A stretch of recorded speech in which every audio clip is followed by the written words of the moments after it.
It's time to see if Palit really puts the gaming in GamingPro.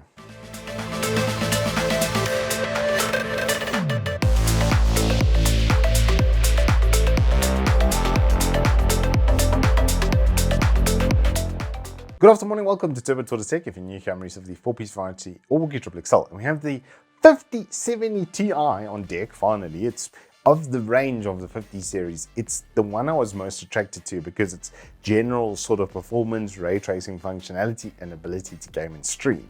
With near lossless performance, which we've tested in a year-old Cyberpunk, it is very good at doing its job in those sorts of areas. It's a lot lighter on power than its bigger brethren. It's got really, really good resources built into the card, especially on CUDA core counts for its price point. It's the one from the range that I feel makes a lot of sense. So when Palit said, hey, can we send you over our GamingPro edition of this to give it the ye-olde Turbo Tortoise Test, I was very excited to get going with it. What's so funny about this card is the PCB is actually extremely small. It's actually quite just this little tiny PCB over there, and the rest of this is cooler to make sure that you basically never hear it while it sits at about 64 degrees C. Yeah, they've got vapor chambers in this thing. It's got extra rigidity brackets in it.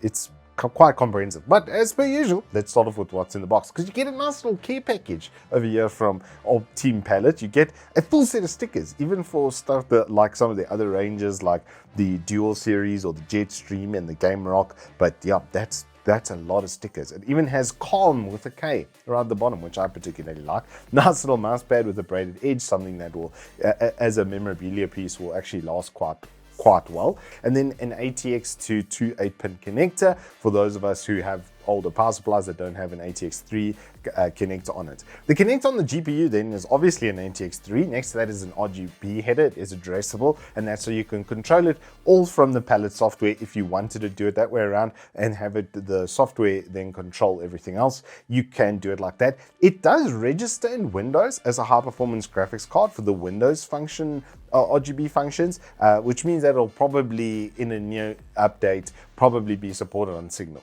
RGB if you wanted to link all of your devices and just manage them like that. And it will then probably be the easiest way to go about it.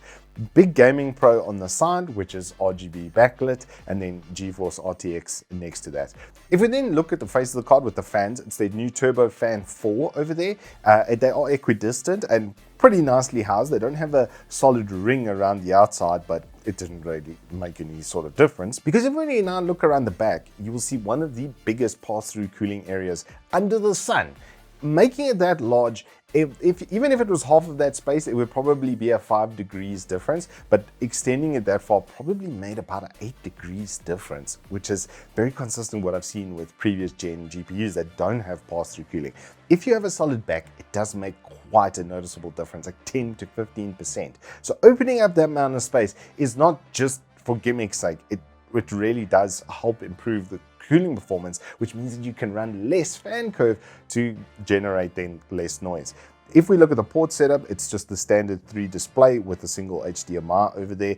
Very default is the TLDR for this card. The one thing that was really nice with this that I don't see on say more entry-level kinds of cards like this is a completely shrouded area at the bottom. So by shrouding like that, it's going to help the airflow get through the GPU a lot better than if it was open. So that's actually kind of a nice little touch. It's also got dual BIOS. So there's a P mode and an S mode. We tested everything in the default S mode, or was it the P? No, it's a P mode. So yeah, we tested it in the out-of-box state. There's a solid aluminium backplate on this as well, so it is quite sturdy, along with a subframe that they are advertising that adds with its rigidity. And I've got to say, even if I just hold it by the PCI Express connector, it really doesn't sag much. So that's really good. You're not going to, I would say, get sag in a very short amount of time. And if you were to pop a sag bracket on one of these corners over here, then basically no sag whatsoever.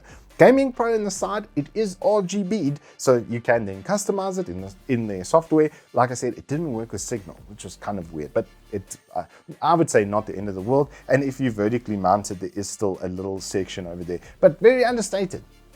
Overall, especially like compared to their Game Rock, which the whole face then had some RGB. But now we obviously need to test it to see how well that cooling and such actually performs. So our test bench setup is with a Ryzen 7 9800X3D. We've got two 16 gig Klevv 6200 MHz CL32, and it does carry that timing through to the Cras and the TCAS timings. It's their new XR5s. We've got an LS520 premium cooler on an MSI X870P motherboard with just a 2 TB SN570 NVMe. All of this is powered then by an 850 watt gold from Deepcool, so more than enough power for this basically 250, 300 watt sort of averaging card. Now the cooling performance on this as a result was I couldn't even test for noise. At the level we were running it at, because it's an open air test bench as well, we're not getting an interference from a case or anything like that. It was dead quiet, absolutely dead quiet. So if you had a pretty good airflow case, you can probably expect the same.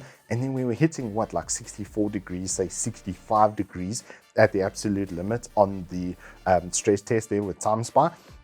And the performance from it was exceptional, 99.7. It kept its clock up right throughout, and it is a boost clock. It is slightly higher than the quoted base clock. So yeah, it's doing its performance thing from or performance and cooling thing very well, and that's without me touching it or really doing anything to try and boost its performance, just straight out of box performance. It did also get to the bottom end of the average, like right on the average by like 0.5% while running like that. So you got some headroom, and you could probably boost the core and the memory probably 100-200 megahertz and then get slightly better than average performance. So the cooling solution is clearly doing its job, and it's I've got to say the overall feel from the finish, I'm not mad at it. The plastic shrouds and stuff also help to save a little bit of weight, and then that's going to help with the sag sort of issue. And the way that it's been designed, it's clearly had some thought put into it.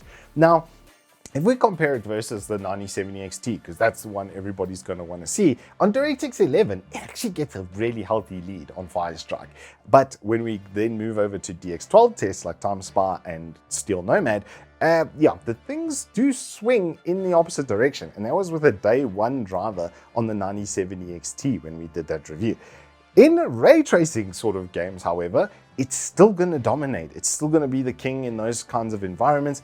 I mean, the visuals that I got in Cyberpunk, like going through that alley scene with the reflections in the water, it really shows how absolutely amazing this thing is when absolutely maxed out. And when I ran the benchmark without recording, I got 95 FPS, and running it with doing recording through OBS at a much higher encoding preset than you would need to stream, it only dropped 5 FPS. And that really is the kind of shining light area that you still get with NVIDIA, is if you're going to be doing gaming and streaming at the same time off the same PC, off the same graphics card, you can see why I was so attracted to this here GPU. 1440p gaming, absolutely maxed out, still nearly gets 100 FPS, even while live. It's a good time for those kinds of environments. Even Wukong on native with DLSS and stuff, but native 100% of resolution scale, it still managed to just scrape on 60 FPS. So yeah, if you're considering ray tracing in gaming and such at the same time as streaming, it becomes a no-brainer. This is a really good card for this as well. The performance on the cooling really speaks for itself, only being in the 60s for the most part. It never even picked the bottom of 70, and I did all of that with stock fan curves and stock core clocks, etc. So if you wanted to bump it up and make it a little bit of a noisier boy, you'll be able to do that. But if you're just going to slap it in and get to gaming and streaming, it's still going to be a really good option. These are available on Uncle Evetech, of course. I think they're 19,200, so these are a lot more competitive on price versus other examples in the market. It does, however, come with a 2-year warranty. So I'm very interested to know if that's a deal breaker for you on a card like this. Let me know in the comments down below.